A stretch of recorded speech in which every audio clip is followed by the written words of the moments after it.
नमस्कार दोस्तों, मैं नीरज श्रीवास्तव। आप सभी लोग देख रहे हैं नियो मीडिया।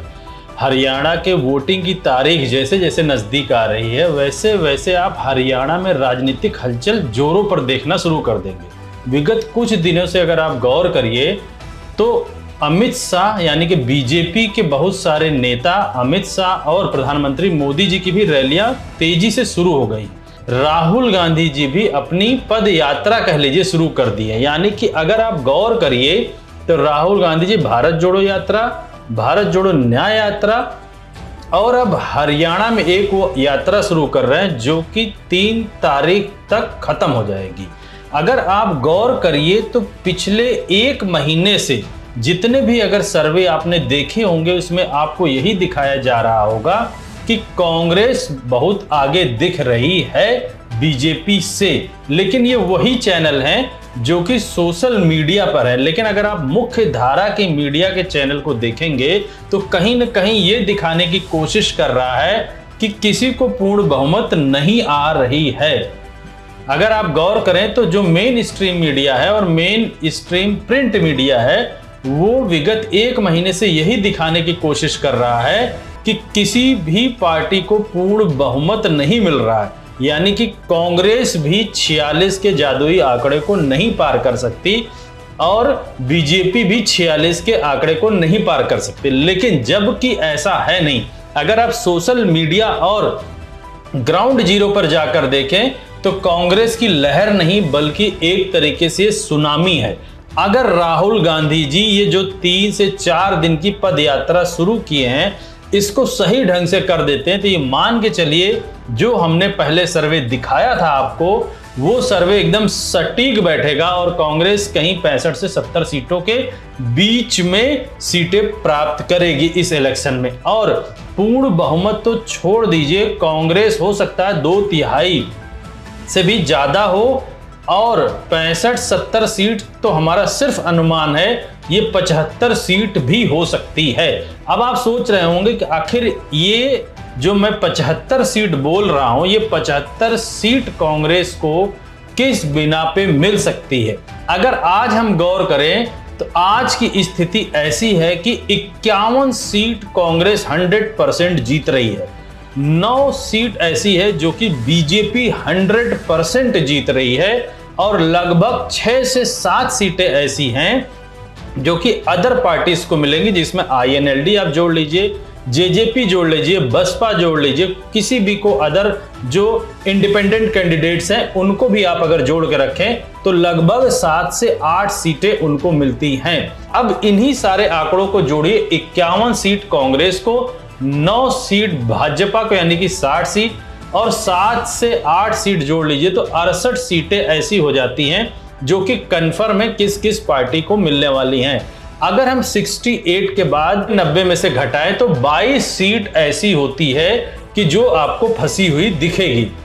लेकिन दरअसल ये फंसी हुई सीटें नहीं हैं, ये सीटें ऐसी हैं कि जो कि कांग्रेस इस पे एज पे है। यानी कि कांग्रेस को जीत इन सीटों पर बहुत आसानी से मिल सकती है अगर विगत 3-4 दिनों तक ये राहुल गांधी जी की यात्रा ग्रैंड सक्सेस होती है और कांग्रेस का कोई बड़ा नेता किसी भी गलत भाषण को नहीं देता है विगत 4-5 दिनों तक। तो हरियाणा की पूरी जनता ये मानकर बैठी हुई है कि इस बार बीजेपी को हराना ही नहीं है बल्कि बीजेपी को दहाई का आंकड़ा भी नहीं पार करने देना है।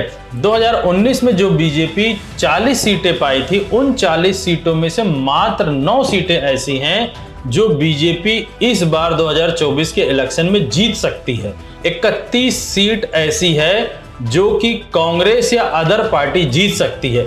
इसीलिए बीजेपी ये चाहती है कि जो भी कांग्रेस को हरा सकता है कैंडिडेट, चाहे वो INLD का हो या जेजेपी का हो या बसपा का हो, उसको वो पीछे से सपोर्ट कर रही है। इसीलिए अमित शाह पूरे हरियाणा का चक्कर लगा रहे हैं और ये चाह रहे हैं कि जो 2019 में बीजेपी 40 सीट पाई थी वही लगभग विपक्षी दल के पास रहे। यानी कि खुद से बीजेपी अगर नहीं पा सकती है तो प्रयास ये कर रही है कि INLD या जेजेपी को वो सीटें मिल जाएं ताकि विपक्षी दल के पास अगर वो 40 रहेंगी तो कांग्रेस के पास मात्र 50 सीट रहेगी और 50 सीट में फिर जोड़ तोड़ करके वो अपनी सरकार या सरकार में बैठ सकते हैं, जैसे महाराष्ट्र में उन्होंने सरकार बनाई है। लेकिन अगर आप गौर करें, जो 40 सीटें 2019 में बीजेपी पाई थी उसमें 31 सीटें ऐसी हैं जिसमें आज बीजेपी की स्थिति बहुत खराब है। और उन 31 सीटों के जो आंकड़े हैं, जो आम जनता वहां की है, वो ये बोलती है कि बीजेपी को यहां से नहीं जीतने देना है और जो भी वोट कटुआ पार्टीज हैं उनको भी वोट करने को तैयार नहीं है। यही घबराहट बीजेपी के अंदर बनी हुई है। आइए जरा सीट दर सीट समझने की कोशिश करते हैं कि कौन सी ऐसी सीटें हैं जो कांग्रेस जीत सकती है या थर्ड पार्टी जीत सकती है। आइए गौर करें तो 10,000 से कम मार्जिन पर जो भी बीजेपी जीती थी 2019 में, उसमें से 11 सीटें आपको दिखेंगी और 10,000 से 20,000 के बीच के मार्जिन में जो बीजेपी सीटें जीती थी वो 7 सीटें हैं। अगर हम दोनों को जोड़ दें तो ये 18 सीटें होती हैं, जो कि 100% इस बार कांग्रेस जीत रही है। उसको कोई नहीं हरा सकता क्योंकि आमने सामने ये कांग्रेस ही खड़े थे, ना कि कोई और थर्ड पार्टी।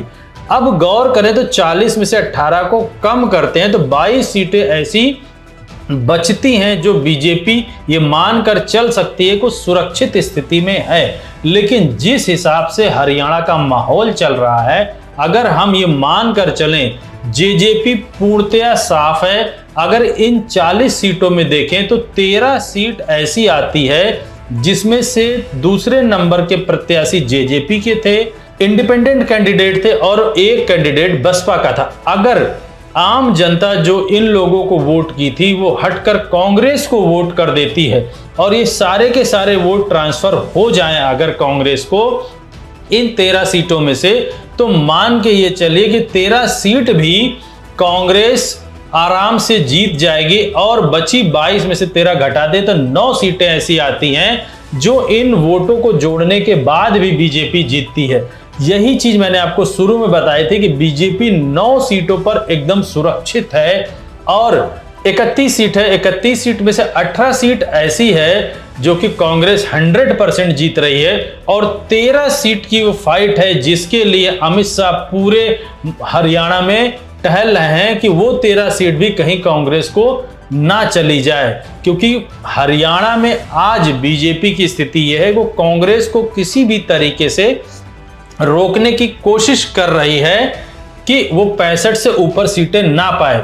अगर कांग्रेस हरियाणा में 51-52 सीटें पाती है, तोड़ मरोड़ की राजनीति करके बीजेपी सत्ता में आ सकती। इसलिए शुरू में गौर कीजिएगा, मैंने बोला था कि 51 सीटें कांग्रेस कंफर्म जीत रही है, 9 सीट बीजेपी कंफर्म जीत रही है और लगभग 8 सीट के आसपास इंडिपेंडेंट कैंडिडेट कंफर्म जीत रहे हैं। 22 ऐसी सीटें हैं जिन सीटों को बीजेपी चाह रही किसी भी तरीके से वो उनके पास रहे या उनसे जुड़े घटक दल के पास रहे, जबकि अलग अलग सारे लोग लड़ जरूर रहे हैं लेकिन कहीं ना कहीं बीजेपी का उनको सपोर्ट है। और बीजेपी इन 22 सीटों में समझ रही कि 18 सीट ऐसी हैं जो कि कांग्रेस पूरी तरीके से जीत सकती है। इसीलिए राहुल गांधी जी भी इसी 18 सीट को जीतने के लिए हरियाणा में पैदल यात्रा कर रहे हैं। आने वाले समय में देखना बड़ा दिलचस्प होगा कि हरियाणा की राजनीति किस करवट बदलती है।